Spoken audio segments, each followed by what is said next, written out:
DJ Virendra Kumar Maravi कोन्हा टोला पाटन वाले।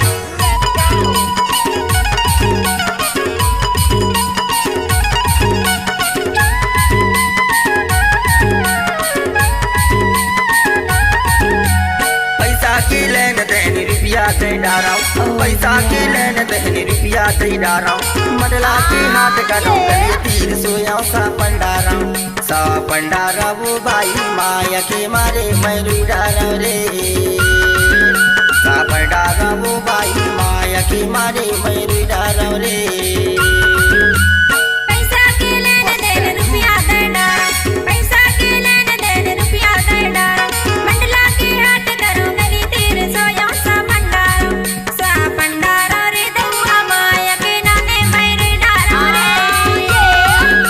गुलाब का सुगंध लीजिए वीरेंद्र भाई का मिक्स किया हुआ गाना में मजा लीजिए।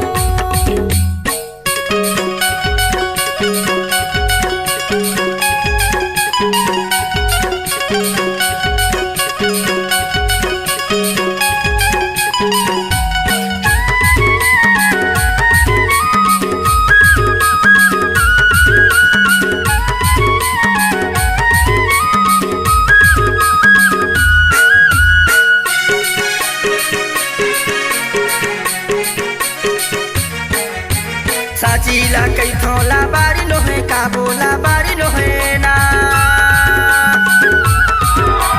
साचीला कई थोला बारी लो है काबोला बारी लो है ना जुगे जुगे की है पानी दिन चारी लो है काबो सा पंडारा वो बाई माया के मारे मैले डालो रे सा पंडारा वो बाई माया के मारे मैले डालो रे।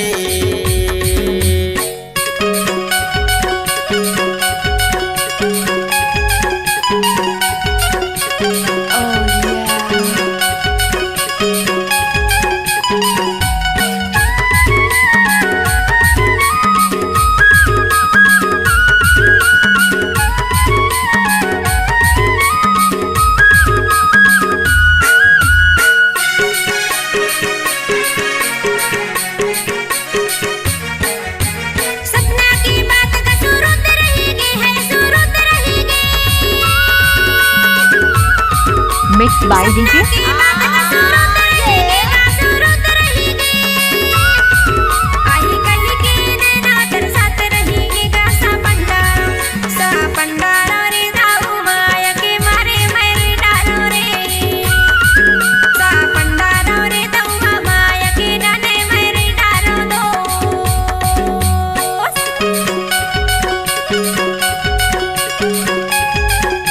कैसे कथा श्री नाचना वो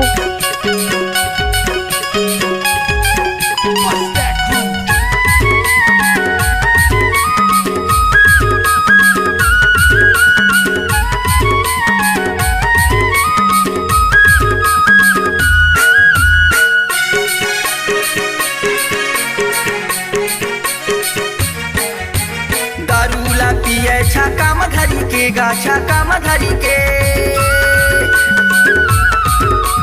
दारूला पिए छाका मधरी के गाछा का मधरी के मजा दारीला उड़ाई ले जियात भरे ले वो सा पंडारा वो बाई माया की मारी मेरे डालो रे सा पंडारा वो बाई माया की मारे मेरे डालो रे। पैसा के लेन देन रुपया दे डारा पैसा के लेन देन रुपया दे डारा मडला के हाथ करो गलिए तीर सोया सा पंडारा वो भाई माया के मारे मैं डारा रे सा पंडारा वो भाई माया के मारे मैं डारा रे।